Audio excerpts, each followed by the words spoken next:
Hello hi friends, నేను మీ CM forms. ఈరోజు మీరు వీడియోలో చూసిన ఎగ్స్ అయితే మనం ప్రతిపాడు కస్టమర్కి అయితే ఇవ్వడం జరిగిందండి. మొత్తం టోటల్ ఓవరాల్గా 15 ఎగ్స్ అయితే వాళ్ళు తీసుకున్నారండి.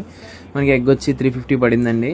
దాన్ని మనం ప్రాపర్గా వాటర్ టెస్ట్ అయితే చేసాం, ప్రతిదీ పాస్ అయింది. ఆ తర్వాత మనం అయితే ప్యాకింగ్ చేయడం స్టార్ట్ చేసామండి. దాన్ని మనం బబుల్ ర్యాపర్లో రోల్ చేసి అటు ఇటు దానికి సరిగ్గా సపోర్ట్ ఇచ్చేలాగా వచ్చిన తర్వాత ఈ ఎగ్స్ని మనం ఏం చేస్తామంటే ప్లాస్టర్తో రోల్ చేస్తామండి. వన్ సైడ్ రోల్ చేసిన తర్వాత మళ్ళీ కట్ చేసి మళ్ళీ ఇంకో సైడ్ కంపల్సరీగా మళ్ళీ ప్లాస్టర్తో ప్రాపర్గా ఒక పిల్లో లాగా వచ్చేలాగా చేస్తామండి. ఎందుకంటే బాక్స్ కొంచెం అటు ఇటు కదిలిన గుడ్డి యొక్క షెల్ వరకు వెళ్లకుండా ఆ ప్రెజర్ని బబుల్ ర్యాపర్ ఆపుతుందండి.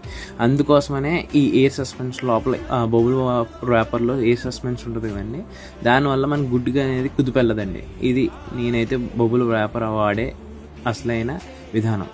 ఓవరాల్గా మనం అయితే ప్యాక్ చేసి దాంట్లో పీచేస్తామండి. మళ్ళీ నార్మల్గా పంపించేమని ఉన్నాయి కాబట్టి అని మళ్ళీ పీచేస్తాం. కింద పీచేసి మధ్యలో గుడ్డు పెట్టి మళ్ళీ పైన పీచేస్తానండి. పీచేసిన తర్వాత ఓవరాల్గా డబ్బా అంతా బాగానే ఉంది అన్నప్పటికీ మనం అయితే ప్యాకింగ్ అయితే ఇస్తామండి. వాళ్ళ ఫ్రెండ్స్ అయితే మన ఇక్కడ రావులపాలెం వరకు వచ్చారంటండి. మనం అయితే వాళ్ళకైతే ఈ పార్సల్ని ఇవ్వడం జరిగింది. ఆ తర్వాత మళ్ళీ నెక్స్ట్ డే మనకి అనంతపురం నుండి ఎగ్స్ అయితే ఆర్డర్ వచ్చినాయండి. వాళ్ళైతే మనకి 8 ఎగ్స్ ఇమ్మన్నారు. మనం మన కస్టమర్ సాటిస్ఫాక్షన్ కోసం 1 ఎగ్ అయితే ఫ్రీగా ఇచ్చాం.